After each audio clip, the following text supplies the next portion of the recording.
नमस्कार, आप देख रहे हैं न्यूज गंगा और मैं हूं आपके साथ निशा भारद्वाज, जहां हम आपके लिए लेकर आते हैं देश और दुनिया की सबसे ताजा तरीन और दिलचस्प खबरें। तो चलिए बिना वक्त गवाए शुरू करते हैं आज शाम 4 बजे तक की सबसे बड़ी खबरें। अगले हफ्ते सुप्रीम कोर्ट में होगी नीट पीजी 2025 पर सुनवाई। सुप्रीम कोर्ट ने आज नीट पीजी 2025 को लेकर दायर याचिका पर नोटिस जारी कर जवाब तलब किया है। कोर्ट अगले हफ्ते मामले पर अगली सुनवाई करेगा। वक्फ में नियमों का पालन नहीं हुआ। सुप्रीम कोर्ट में आज वक्फ अधिनियम की संवैधानिक वैधता को चुनौती देने वाली याचिकाओं पर सुनवाई हुई। इस पर कांग्रेस नेता इमरान मसूद ने कहा, ये पूरी तरह से असंवैधानिक है और हम यानी विपक्ष इसे बार बार दोहरा रहे हैं। कांग्रेस मजाक बनकर रह गई है। बीजेपी सांसद अनुराग ठाकुर ने कांगड़ा में उत्तर प्रदेश के कांग्रेस अध्यक्ष अजय राव के राफेल पर नींबू मिर्ची वाले बयान पर कहा, कांग्रेस खुद एक मजाक बन गई है। राफेल मुद्दे पर सुप्रीम कोर्ट ने राहुल गांधी को फटकार लगाई थी। कांग्रेस नेताओं को याद रखना चाहिए कि इस तरह के बयानों पर उन्हें बार बार कोर्ट से फटकार ही मिली है।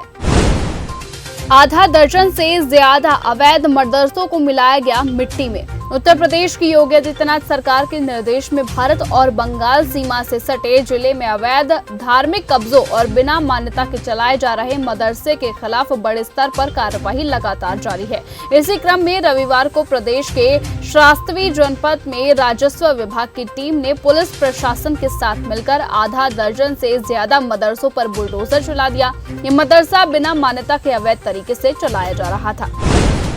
किसानों का फिर प्रदर्शन का ऐलान।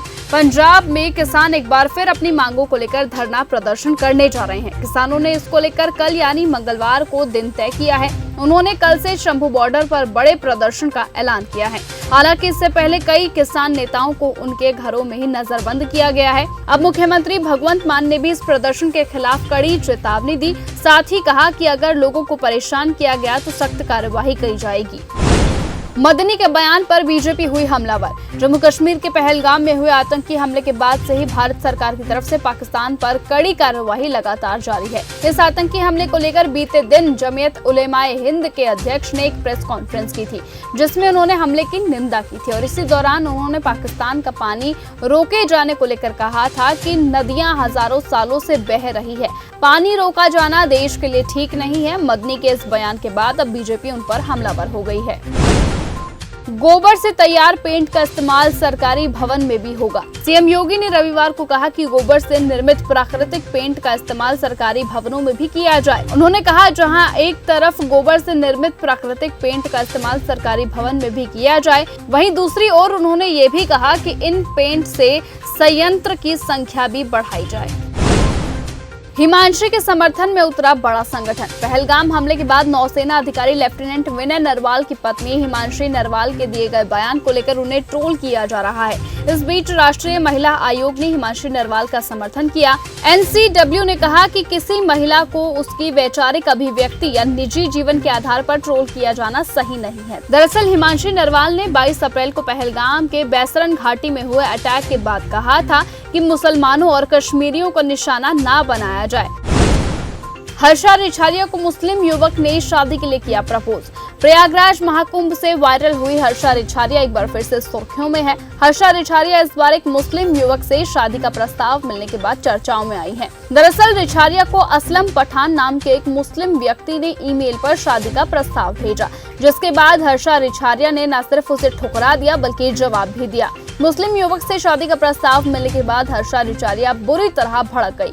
उन्होंने बताया कि ये मेल मैंने सुबह देखा और सबसे पहले इस आदमी की हिम्मत की तारीफ करनी चाहिए कि उसने ये मेल भेजा तो किसे भेजा। उसने आगे कहा कि दूसरी बात, तुमको क्या लगता है हिंदू शेरों को छोड़कर हमें सूअर पसंद आएंगे क्या? ईरान के विदेश मंत्री आज पहुंचेंगे पाकिस्तान। अब्बास पहलगाम हमले के बाद भारत और पाकिस्तान के बीच तनाव कम करने की अपनी कोशिशों के तहत पाकिस्तान का दौरा कर रहे हैं। फिलहाल आज के इस बुलेटिन में सिर्फ इतना ही। देश और दुनिया की तमाम बाकी खबरों से जुड़े रहने के लिए आप बने रहें और देखते रहें न्यूज गंगा। नमस्कार। ऐसी ही खबरों को सुनने और देखने के लिए सब्सक्राइब करना बिल्कुल मत भूलिएगा चैनल न्यूज गंगा। खबरें अच्छी लगी तो लाइक का बटन दबाना बिल्कुल मत भूलिएगा। कमेंट बॉक्स में टाइप भी कर सकते हैं और हाँ, शेयर करना भी बिल्कुल मत भूलिएगा।